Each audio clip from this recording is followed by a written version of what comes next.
Hello friends, welcome to sky study channel.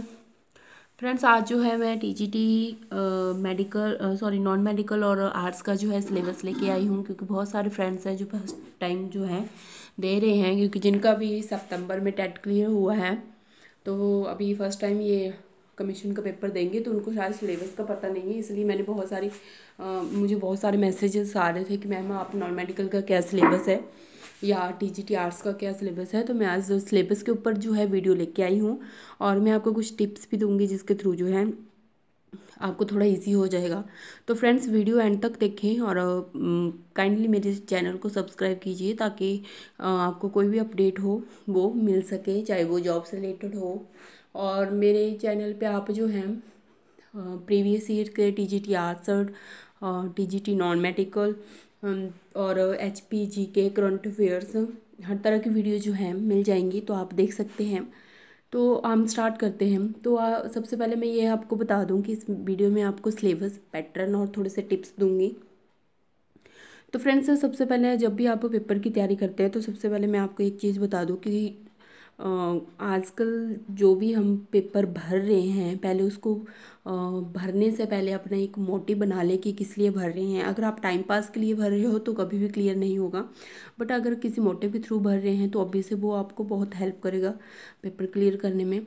तो सबसे पहले आपको मोटिवेट होना पड़ेगा इस चीज़ के लिए, क्योंकि हम हमेशा ये बोलते हैं, कोई भी हो तो हम हमेशा ये सुनते हैं कि यार आज तैयारी नहीं कर रहा हूँ, कल से तैयारी करूँगा। बट क्योंकि टीजीटी कमीशन का सिलेबस बहुत ही एडवांस है, क्योंकि बहुत सारी चीज़ें जो हैं आपको पढ़नी पड़ेंगी, इसके लिए कोई एक पर्टिकुलर बुक नहीं है। अगर आप ये सोच रहे हो कि मैं एक बुक पकड़ के पास हो जाऊँगा, तो कभी भी नहीं होगा। आपको 2-3 बुक्स जो है रेफ़र करनी ही पड़ेंगी। तो आप जो है वो देख लें। और मैं ये बता रही हूँ, इस वीडियो में मैं आपको सिलेबस, एग्ज़ाम पैटर्न बताऊँगी। तो सबसे पहले जो फर्स्ट टाइम मेरे फ्रेंड्स दे रहे हैं एग्ज़ाम में, उनके लिए बता दूँ ये किस तरह का पैटर्न आता है एग्ज़ाम में। तो इसमें देख लें आप, एग्ज़ाम पैटर्न किस तरह का आता है। ये है हमारे पास एग्ज़ाम पैटर्न। तो जिन अभी जो लास्ट प्रीवियस ईयर के पेपर हुए थे, प्रीवियसली जो 2018 में ये जो कमीशन हुआ था टीजीटी आर्ट्स, मेडिकल और नॉन मेडिकल का, तो उसके बेसिस पे मैंने ये सारा पैटर्न तैयार किया है। तो 170 नंबर के क्वेश्चंस आते हैं, 170 क्वेश्चन आते हैं, और हर एक क्वेश्चन जो है हाफ मार्क्स का होता है, और उसमें कोई नेगेटिव मार्किंग नहीं होती। First point. सेकंड है कि ये 85 मार्क्स का टोटल पेपर है। पेपर तो 85 मार्क्स का होगा, उसके बाद 15 मार्क्स की वैल्यूएशन होगी। बट इस टाइम अगर आपने मेरी प्रीवियस वीडियो देखी है तो आपने देखा होगा कि जो हिमाचल गवर्नमेंट है, उन्होंने एक प्रस्ताव तैयार किया है जिससे कि वो पैटर्न चेंज करने वाले हैं वैल्यूएशन, ये काउंसलिंग का। तो मेनली जो है 85 मार्क्स है, और उसके बाद 15 मार्क्स जो भी पैटर्न चेंज होके आता है उसमें से आपको लगेंगे। तो इसमें मैं सब्जेक्ट आपको बता दूँ क्या क्या सब्जेक्ट आते हैं जो मेनली आते हैं। फर्स्ट है करंट अफेयर। करंट अफेयर्स आपको पढ़ने ही पड़ेंगे। करंट अफेयर्स जो आते हैं, जीके आती है इसमें, ये मैं डिटेल में आपको बताऊंगी क्या क्या आता है इनमें।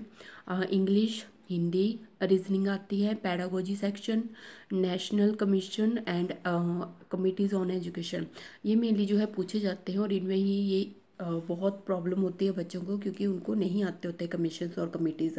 हिस्ट्री ऑन एजुकेशन क्या कौन कौन सी हैं, और कंसर्न्ड सब्जेक्ट का जो है मेनली पूछा जाता है। कंसर्न्ड सब्जेक्ट में जो आपके अपने सब्जेक्ट्स हैं उसके बारे में पूछा जाएगा। तो ये मेनली जो है एक पैटर्न है हमारे पास, पैटर्न या सब्जेक्ट्स हैं ये पूछे जाते हैं। इससे बाहर कुछ नहीं आने वाला आपको एग्ज़ाम में। अब हम स्टार्ट करते हैं। तो इसमें सबसे पहले सिलेबस में मैं आपको बता दूं कैसे कैसे है ये। अगर आप सिलेबस की बात करें तो हमारे पास सबसे फर्स्ट पॉइंट आता है करंट अफेयर। करंट अफेयर जो है आप वैसे तो इनमें ये होता है कि लास्ट 6 मंथ या 1 ईयर तक के क्वेश्चन आते हैं। अगर आपने 1 ईयर तक के कर लिए तो ऐसा कोई क्वेश्चन नहीं होगा जो इसके बाहर से आएगा। तो करंट अफेयर्स जो है आप कर सकते हैं, और मैं डेली इसकी वीडियोज़ डालने वाली हूँ अब करंट अफेयर्स की, तो वहाँ से भी देख सकते हैं। और आप खुद भी जो है ये करंट अफेयर्स की तैयारी कर सकते हैं। आप डेली न्यूज़पेपर पढ़िए, टीवी देखिए, तो उसके बाहर से कुछ नहीं आएगा। नेक्स्ट है जीके। जीके जो है, अब जीके अगर हम सिंपल बोलें कि हम एचपी की जीके करके जाते हैं तो ऐसा नहीं होता है। एचपी भी, जीके में भी एचपी और इंडिया दोनों के बारे में पूछा जाता है। तो जीके एचपी में क्या क्या पूछा जाता है, तो कि हमारी माउंटेन रेंज कौन सी है, इस पर भी मैं अलग से वीडियो बना रही हूँ अभी। माउंटेन रेंज, लेक्स के बारे में, रिवर्स कितनी हैं, टेम्पल्स कौन कौन से हैं, हिस्ट्री क्या है, या फोर्ट्स कौन कौन से हैं। तो ये मेनली जो है क्वेश्चन पूछे जाते हैं एचपी से रिलेटेड, तो इस पे आपने फोकस करना है। और सेकंड थिंग है इंडिया। अब इंडिया से रिलेटेड भी जीके के क्वेश्चन पूछे जाते हैं। इसमें मेनली हिस्ट्री में पूछा जाता है डिफरेंट मूवमेंट्स कौन कौन सी हुई थी। खिलाफत मूवमेंट हुई थी जैसे, और कौन सी हुई थी, भक्ति मूवमेंट हुई थी, तो सिविल डिसोबीडियंस मूवमेंट हुई थी, उससे रिलेटेड क्वेश्चन पूछे जाते हैं।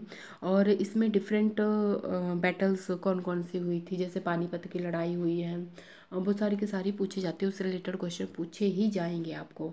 और सेकंड थिंग है हिस्ट्री में इसमें इंडिया की कॉन्स्टिट्यूशन, जो इंडियन कॉन्स्टिट्यूशन है हमारा, उससे रिलेटेड बहुत सारे क्वेश्चन पूछे जाते हैं। राज्यसभा से रिलेटेड, लोकसभा से रिलेटेड, प्रेसिडेंट्स से रिलेटेड, उनके कौन कौन सी पावर्स हैं, उनसे रिलेटेड ये मेनली जो है क्वेश्चन पूछे जाते हैं। तो ये मेनली हमारा जीके का हुआ एचपी और इंडिया का, इससे रिलेटेड क्वेश्चन पूछे जाएंगे, तो इन पे आप मेनली फोकस करें। सेकंड थिंग है हमारे पास, इसमें है national commission committees and on education. तो कुछ एक एग्जांपल है जैसे Hunter commission, Sadler commission, Radhakrishnan commission और नेशनल पॉलिसी ऑन एजुकेशन। तो ये कुछ एक फेमस कमीशन है, जैसे लॉर्ड मकॉलीज मिंट है, और बहुत सारे हैं हमारे पास कमीशन। तो आपके कमीशन के ऊपर स्पेशली ध्यान देना है, क्योंकि इससे रिलेटेड मैक्सिमम क्वेश्चन पूछे ही जाते हैं। अगर आपने प्रीवियसली जो वीडियो देखी है मेरे चैनल पे भी अवेलेबल है, अगर आप देखोगे तो आप देखोगे कि इसमें जो है ये टोटली जो है हमारे पास 65 मार्क्स के क्वेश्चन पूछे जाते हैं, चाहे वो जीके हो, GK, current affair, English, Hindi, reasoning, pedagogy, national commission, committees on education और हिस्ट्री से रिलेटेड। तो ये टोटल 65 मार्क्स के होते हैं। और ये ऐसा नहीं कर सकते आप कि सिर्फ आप जो आपके सब्जेक्ट है वो ही पढ़ें और आपका पेपर क्लियर हो जाएगा, क्योंकि मेरिट में आना आपको बहुत ज़रूरी है अगर आप ये गवर्नमेंट जॉब जो है चाहते हो। तो फ्रेंड्स, ये एजुकेशन कमीशन जो है इस पर आप फोकस करें। और सेकंड है हिस्ट्री ऑन एजुकेशन। एजुकेशन में एंसेंट टाइम इंडिया में कौन कौन से, जैसे वैदिक पीरियड में एजुकेशन का क्या लेवल था, ब्रह्मा पीरियड में या बुद्धिस्ट पीरियड में क्या लेवल था, या फिर मेडिवल और ब्रिटिश पीरियड में, या मुसलमान और ब्रिटिश इंडिया में क्या एजुकेशन की कैसे सिस्टम था, क्या सिस्टम था उस पर एजुकेशन का। तो इससे रिलेटेड जो है क्वेश्चन पूछे जाते हैं। तो फ्रेंड्स, इन चीज़ों, ये जो चीज़ें हैं, चाहे जीके है, करंट अफेयर है, मैक्सिमम स्टूडेंट इन्हीं में वीक होते हैं, क्योंकि जो आपका कंसर्न सब्जेक्ट है उसमें तो आप कर ही लेते हो, बट ये वाला सेक्शन जो है ये वीक होता है, तो इस पर आपको ज़्यादा फोकस करना पड़ेगा। और मेन थिंग ये है कि आज से ही तैयारी शुरू कर दो अगर आप सीरियसली चाहते हो ये पेपर क्लियर करना, अदरवाइज़ नहीं होगा ये पेपर क्लियर, क्योंकि टफ आता है इसका लेवल, अगर आपने देखा होगा। नो नेक्स्ट है हमारे पास, इसमें है जनरल इंग्लिश में आपके क्या क्या से आते हैं, सिनोनिम्स पूछ लेते हैं, एंटोनिम्स, प्रेपोजिशन मेनली पूछते हैं, ये वर्ड सब्स्टिट्यूशन, इन 4 टॉपिक पे आप फोकस कर लो, थोड़ा थोड़ा पढ़ लो। ये मेनली 3 ये आते हैं और 3 ही हिंदी के आते हैं। तो मेनली आपको एक बार डेली आप कर लिया करो, एक टॉपिक पकड़ लिए तो डेली का इंग्लिश का कर लो। और जनरल हिंदी में विशेषण, कारक, समास, उपसर्ग, प्रत्यय, पर्यायवाची और विलोम शब्द, ये मेनली आते हैं। इनमें मैं स्पेशल वीडियो बनाऊंगी हिंदी की, क्योंकि बहुत सारे जो मेडिकल या नॉन मेडिकल के स्टूडेंट होते हैं या आर्ट्स के भी स्टूडेंट हैं, उनको हिंदी में कुछ प्रॉब्लम होती है, तो मैं उस पर ये वीडियो ज़रूर बनाऊंगी, उपसर्ग, प्रत्यय, क्योंकि ये मैक्सिमम क्वेश्चन पूछे जाते हैं। तो उपसर्ग से रिलेटेड, प्रत्यय से रिलेटेड, समास से रिलेटेड, कारक, ये कुछ एक टॉपिक है, इनके बाहर से कुछ नहीं आता है, तो ये टॉपिक्स आप कर सकते हो ध्यान से। नो नेक्स्ट है हमारे पास रीजनिंग। रीजनिंग से रिलेटेड भी हमारे पास क्वेश्चन पूछे जाते हैं। रीजनिंग में आपका मेनली कोडिंग, डिकोडिंग सेक्शन, जिसमें सीरीज भी हो सकते हैं, नंबर सिस्टम भी हो जाता है, तो उससे रिलेटेड जो है क्वेश्चन पूछे जाते हैं। सेकंड है ब्लड रिलेशन के ऊपर क्वेश्चन पूछे जाते हैं। और थर्ड वन है हमारे पास डिस्टेंस और डायरेक्शन से रिलेटेड, जो अभी प्रीवियसली पेपर हुए थे उसमें मेनली डायरेक्शंस और ब्लड रिलेशनशिप के ऊपर क्वेश्चन पूछे जाते हैं। तो ये तीन चीज़ें हैं जिस पे आपको फोकस करना पड़ेगा। क्योंकि अगर आप ये सोचते हो कि आपको ये एक सेक्शन छोड़ दोगे, अगर आपका, क्योंकि इसमें जो है अगर आपने अभी रिज़ल्ट देखा होगा तो पॉइंट्स में मार्क्स आए हुए हैं, एक एक पॉइंट्स आपके लिए मायने रखता है। तो ये सोच के मत जाइए कभी भी, ये सोच के कभी मत तैयारी कीजिए कि मुझे सिर्फ अपने ही सब्जेक्ट पढ़ने हैं या एक सेक्शन छोड़ दूंगा तो कोई फ़र्क नहीं पड़ेगा। क्योंकि आपको हर एक नंबर जो है इम्पोर्टेंट है, तो आप ध्यान से जो है इसकी स्टडी कीजिए। और लास्ट वन है हमारे पास कंसर्न सब्जेक्ट, उसमें जो है कंसर्न सब्जेक्ट में 105 क्वेश्चन जो है आपके पूछे जाएंगे। क्योंकि अभी जो प्रीवियस पेपर हुए हैं उनमें से 105 क्वेश्चन इसके पूछे गए हैं और 65 क्वेश्चन जो हैं हमारे ये जितना भी ऊपर का सिलेबस बताया मैंने उसमें से पूछे गए हैं। और लास्ट टाइम हमारे पास पैडागोजी से रिलेटेड भी क्वेश्चन पूछे जाते हैं। पैडागोजी में हमारे पास जो है इंटेलिजेंट थ्योरी पूछी जाती है, Bloom taxonomy, theories of learning. तो वो आपने जो है आपने ध्यान से करनी है पैडागोजी सेक्शन में। क्योंकि उसकी अब वीडियोज़ जो है मेरे चैनल पे भी अवेलेबल है, तो वहाँ से भी आप देख सकते हैं, आपको हेल्प मिल जाएगी। और फ्रेंड्स मैं आपको एक चीज़ और बताती हूँ कि जब भी आप तैयारी करें तो प्लीज़ फोकस होके तैयारी करें, ठीक है। और अगर हम ये बोलें कि हम जो है किसी बच्चे को, अगर मैं ये बोल रही हूँ कि मैं टिप्स दे रही हूँ कि कैसे क्रैक करोगे आप पेपर, तो टिप्स का मतलब ये नहीं होता है कि मैं ये गारंटी ले रही हूँ कि आपका पेपर क्लियर हो जाएगा। क्योंकि जब तक आप फोकस नहीं रहोगे किसी भी चीज़ के लिए, कोई भी आपका पेपर क्लियर नहीं करवा सकता है। चाहे आप 1000 वीडियोज़ देख लो ऐसे वाली, आपका पेपर नहीं क्लियर कोई करवा सकता है। तो मेनली ये चीज़ आपको फोकस में रखें कि आपको जो है आज से ही तैयारी शुरू करनी है। और ये जो सिलेबस मैंने डाला है इसी सिलेबस में से पेपर आता है, इस सिलेबस के बाहर कुछ नहीं आएगा आपको। और मेनली हिस्ट्री जो होती है हमारी इंडियन हिस्ट्री जो है उस पर जो है फोकस कीजिए। क्योंकि बहुत सारे क्वेश्चन उसमें से पूछे जाते हैं और बच्चे जो है रह जाते हैं। क्योंकि हमारे कई बार बच्चों ने पढ़ा ही नहीं होता वो चीज़। जैसे नॉन मेडिकल वाले स्टूडेंट है तो आर्ट्स के क्वेश्चन होते हैं, क्योंकि आर्ट्स वालों ने हिस्ट्री पढ़ रखी होती है तो उनको थोड़ा फ़ायदा हो जाता है उस चीज़ का। पर जो नॉन मेडिकल के स्टूडेंट है उनके लिए थोड़ा डिफ़िकल्ट होता है ये, तो आप ध्यान रखें। और इसमें मेनली एक और चीज़ ध्यान में रखने वाली है कि ये 2 घंटे का पेपर होता है, तो ये माइंड में लेके चलें कि आपको कौन सा सेक्शन पहले करना है। कभी भी ये मत कीजिए कि एक सेक्शन में धीरे धीरे धीरे लगे रहे और दूसरा सेक्शन आपका छूट गया। जो आपको सब्जेक्ट अच्छे से आता है, बिल्कुल अच्छे से प्रिपरेशन है, उसके क्वेश्चन जो आप सॉल्व कीजिए।